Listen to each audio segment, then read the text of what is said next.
कभी कभी आखिरी ट्रेन सिर्फ एक सफर नहीं होती, वो एक दरवाजा होती है एक दूसरी दुनिया की ओर। ये कहानी है वेदांत की, एक ऐसे अनुभव की जो ना किसी ने देखा और ना समझा।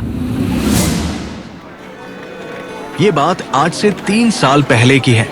वेदांत नाम का एक यंग इंजीनियर जो अपनी मेहनत और प्रोजेक्ट से अपना करियर बना रहा था।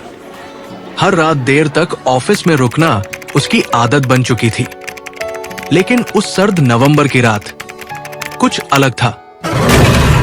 उस दिन किस्मत ने शायद फैसला कर लिया था कि वेदांत के साथ कुछ ऐसा होगा जिसे वो कभी नहीं भूल पाएगा।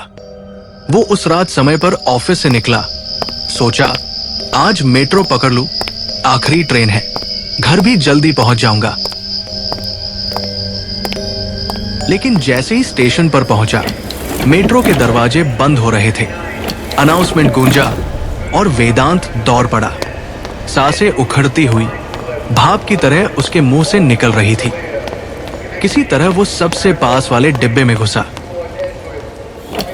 दरवाजे उसके ठीक पीछे बंद हो गए और तभी उसे पहली बार एहसास हुआ वो डिब्बा पूरी तरह खाली था। वेदांत ने खुद को समझाया, चलो अच्छा है, शांति से सफर कर लूंगा।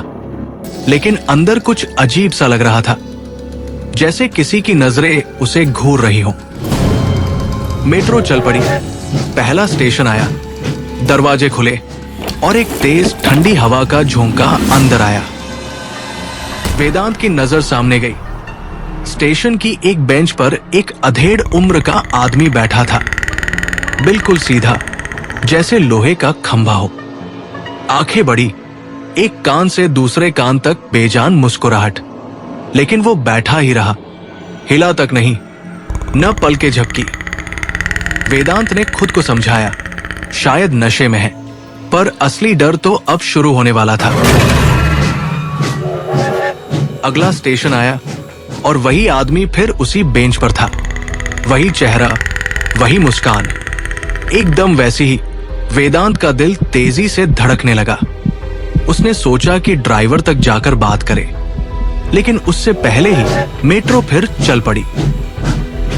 तीसरे स्टेशन पर अब वो आदमी बेंच पर नहीं, बल्कि बेंच के कोने पर खड़ा था, वेदांत को घूरता हुआ। वेदांत जान चुका था कि ये इंसानी नहीं है। वो तुरंत ड्राइवर के कंपार्टमेंट की ओर भागा, दरवाजा पीटा। कोई जवाब नहीं। फिर एक और स्टेशन। अब वो आदमी प्लेटफॉर्म से मेट्रो के अंदर आ रहा था। उसका चलना इंसानी नहीं, जैसे कोई कठपुतली हो, धागों से खींचती हुई। वेदांत डर के मारे चीख पड़ा और दूसरी दिशा में भागा। अब वो उस आदमी के साथ उस ट्रेन में बंद था।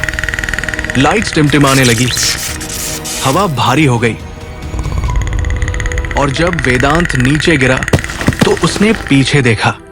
वो आदमी धीरे धीरे उसी की ओर बढ़ रहा था। अब उसकी आंखों में कुछ था, कुछ शून्य, कुछ भयानक। वो जैसे उसकी रूह को देख रहा था।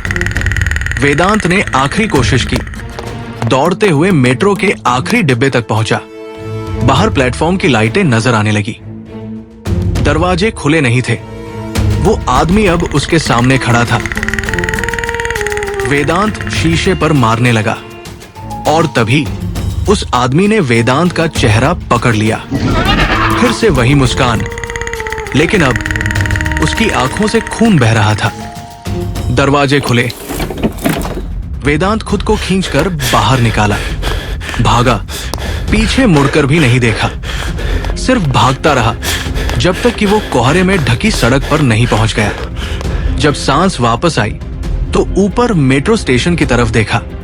मेट्रो अब भी वही खड़ी थी और उसके आखिरी डिब्बे की लाइट अब भी टिमटिमा रही थी। उस रात के बाद वेदांत ने कभी मेट्रो से सफर नहीं किया। कहते हैं वो आदमी हर रात आखिरी मेट्रो में किसी का इंतजार करता है, शायद अगला नंबर आपका हो। अगर आपको ये कहानी पसंद आई हो तो कृपया इसे लाइक करें, अपने दोस्तों और परिवार के साथ शेयर करें और हमारे पेज को फॉलो करना न भूलें। आपका एक छोटा सा फॉलो हमारी हर कहानी को लोगों तक पहुंचाने में मदद करता है। फिर मिलेंगे अगली कहानी में। तब तक के लिए सावधान रहें, क्योंकि कहानियां कब हकीकत बन जाए कौन जानता है।